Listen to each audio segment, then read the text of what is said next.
Hey guys, Jacob with Jacob Comics. Happy new comic book day, February 1st, 2023. I hope all you guys found all your books in your cubby or on the comic book wall or mailed to you, however you guys get your comics. I hope you guys found all the comics you were looking for this week. As always, well, not as always, but as normal, I guess, I got what I was looking for this week, and I'm excited to share that with you. Now, before we get dived into that, I do want to let you guys know about the 600 subscriber giveaway. When we hit 600 subscribers, we'll be giving this book away. It's a Marvel #1 variant. All you have to do is like the video, comment down below, and when we hit 600 subscribers, we'll be raffling off the book based on comments on the road to 600. Alright guys, let's go ahead and get dived into the loud and mysterious black bag and see what Jacob Comics picked up this week. Now, as you guys know, I'm a big X-Men fan, so I usually pick up most of the X-Men titles, at least the ones that are going. I didn't get Sins of Sinister, and people are saying it's really good. I'm not sure if that's talked me into it. No spoilers here, but it sounded kind of interesting, but I'm not sure. It's definitely seems like something that'll be retconned anyway. You can't do that without going too heavy into spoilers. But yeah, it was pretty earth altering, or you know what I'm saying. But here we have Legion of X #10. It's Spurrier's continuing this run. I think it's wrapping up at issue 12, I believe. But I'm finishing it out. I kind of like the story, and I hope they had a heads up too that it was ending, so we can kind of end this on a fun note. Super interesting cover here too. Check it out. It's Nimrod. So Nimrod's invaded the Legion's mind space, and Nightcrawler and his Legionnaires have to take him down. And we'll find out what happens, right? Now we have X-Force 37, and this is supposed to be a first appearance too, I guess, of this character here, that they are not revealing on the front cover fully, and just saying, who is the man with the peacock tattoo? But yeah, I guess it's a first appearance. X-Force has been pretty fun. If you check it out too, Omega Red switched to the good team now. So he's on a team with Deadpool, Wolverine, Domino, and what's that guy's name again? I forget. Black Tom Cassidy.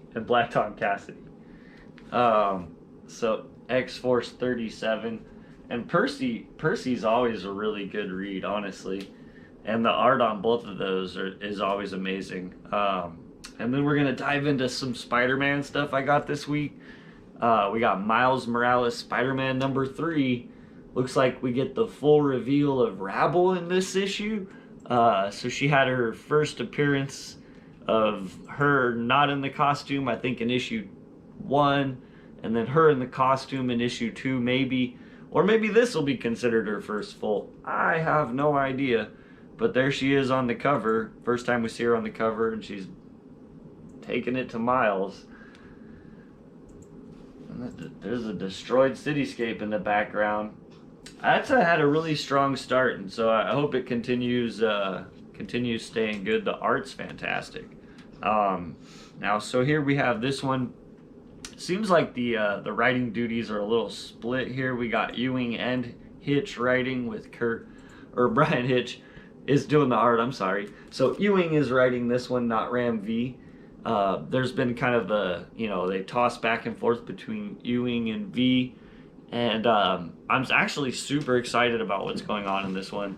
This is the first time too, I think we have this on the cover of the new Red Goblin, who's actually Norman Osborn's grandson, bonded with a symbiote. And then here, as we see, that's Dylan Brock with Venom, and here is Bedlam we have, and Mrs. Marvel.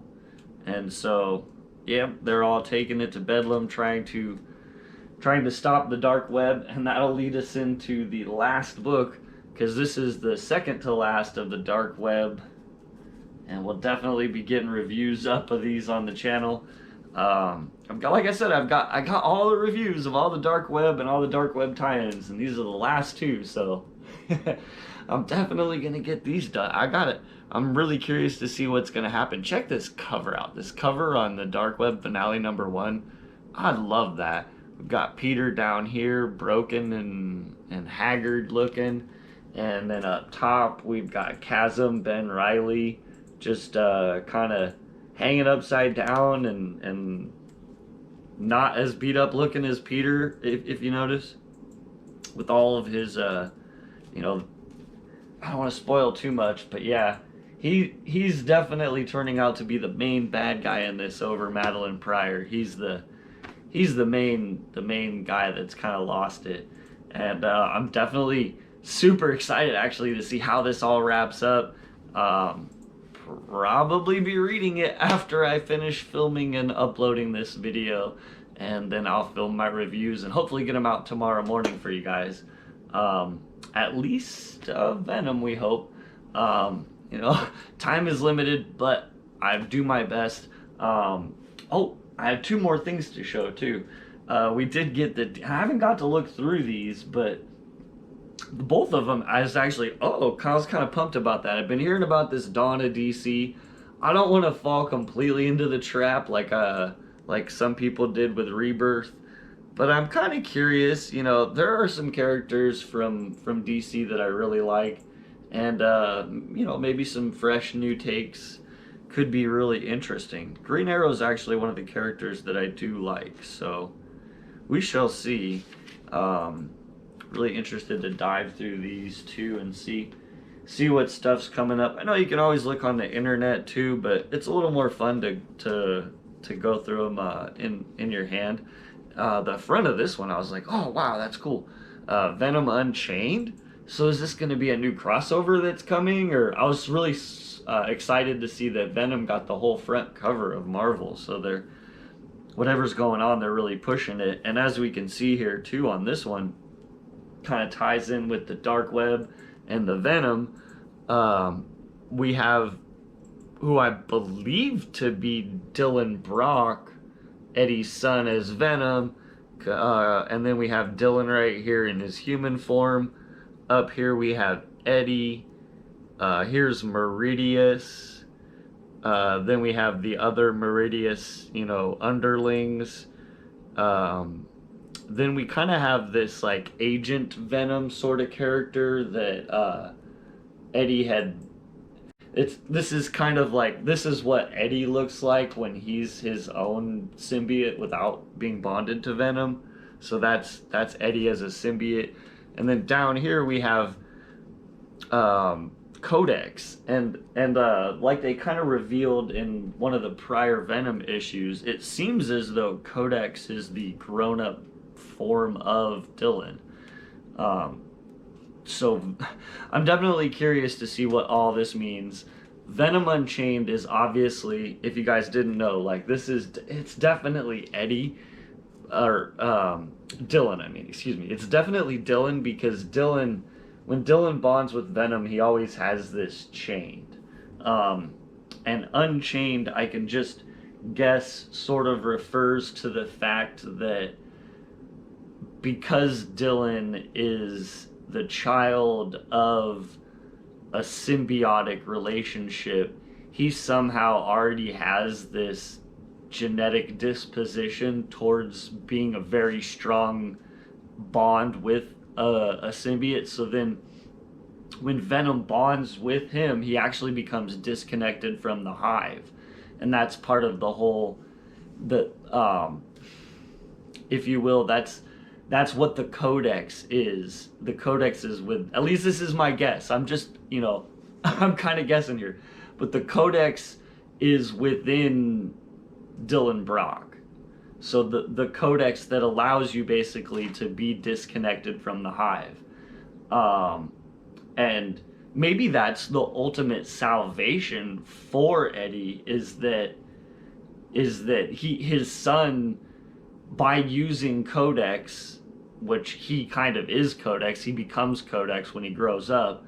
Can he then impart this ability for Eddie to be disconnected from the hive while remaining king in black? But it seems as though if he remains king in black without any sort of changes at this point, he is going to eventually become Meridius. And so what do we need to do to stop that from happening? And I'm just kind of guessing, like, maybe that's something they could do. I'm not really sure. I'm on board, obviously, as you can tell, and I'm having a lot of fun with these books. As always, we'll see you guys in unboxings and reviews as usual. I actually have a super surprise. I'll just drop a hint, I guess. What can I say? Without saying too much. Yeah, maybe. Okay, so I had some books signed at CGC, and they were actually graded today, which means they're signed and graded because they shipped them. They're shipping back to me. As usual, I haven't looked at the grades. Really excited. I hope they come this weekend, but maybe they arrive early next week. But I do have my very first CGC signature unboxing. I'm super excited about that. Really hard to not look at the grades. But that's what I have. As always, we'll see you guys next time. I hope you guys enjoy the content. Have a great day. And and like, comment, subscribe. Helps the algorithm, and you get a chance to win a free book. All right, guys. Bye.